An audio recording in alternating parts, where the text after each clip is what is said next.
శివ భక్తుడు.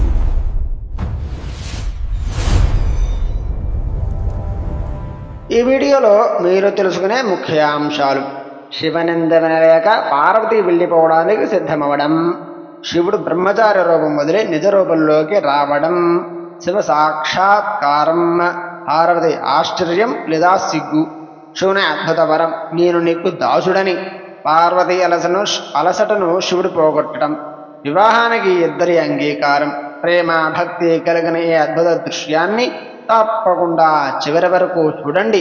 అలాగే నా ఛానల్ను సబ్స్క్రైబ్ చేసుకోండి, లైక్ చేయడం మాత్రం మర్చిపోమాకండి. వాగర్థాపివ సంపృక్తౌ వాగర్థ ప్రతిపత్తయే జగతః పితరౌ వందే పార్వతీ పరమేశ్వరౌ. పరమేశ్వర స్వరూపమైన శ్రీ శివమహాపురాణ పఠనములకు నమస్కారము. ఇక ఈ వీడియోలో శివుని సాక్షాత్కారం గురించి తెలుసుకుందాం. బ్రహ్మచారి నోట శివనందన విన్న ఉమాదేవి నొచ్చుకొని బాధపడి సమాధానపూర్వకంగా ఇలా అంటున్నదట: ఓ బ్రాహ్మణోత్తమ, వేదాధ్యయన సంపన్నుడమైన నీ నోటి నుండి అనుచిత వాక్కులను వినన ఈ రోజు దూషితమవుగాక. నా యోగ్యతను అనుసరించి అనగా నాకు తెలిసిన దాని గురించి శివతత్వాన్ని గురించి చెబుతున్నాను విను. శివుడు స్వరూప దృష్ట్యా నిర్గుణుడే, కానీ ప్రకృతితో కూడి సగుణుడు అయినాడు. ఆ కారణంగా ఆయనకు జాతి మత కుల వివక్ష ఏమిటని చెప్పు. సర్వజ్ఞుడైన వానికి విద్యలతో పనేమిటి? అనగా అన్నీ తెలిసిన వాడికి విద్యతో అవసరమా? కల్ప ప్రారంభంలో ఉచ్ఛ్వాస రూపంలో వేదాలను విష్ణువు అనుగ్రహించిన పరిపూర్ణుడికి విద్యాభ్యాసమా? కాలాతీతునకు వయస్సా? చతుర్దశ భువన సృష్టికర్తకు తల్లిదండ్రులా? అలంకారాలా? అష్టసిద్ధులు ఆయన ముందు నృత్యం చేస్తూ ఉంటే ఆయనకు లేనిది ఏముంటుంది? నీ వంటి బహిర్ముఖునికి ఆయన తత్వం ఎలా అర్థమవుతుంది?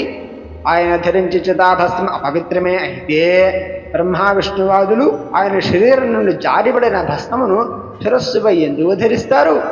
నువ్వు ఎన్ని కుయుక్తులు పలికినా నా మనస్సు మరలదు. శివనంద చేసిన వాడిని వధించాలి, బ్రాహ్మణుడు కనుక బ్రతికిపోయావు అని పలికిన పార్వతి మనస్సులో ధ్యానించింది.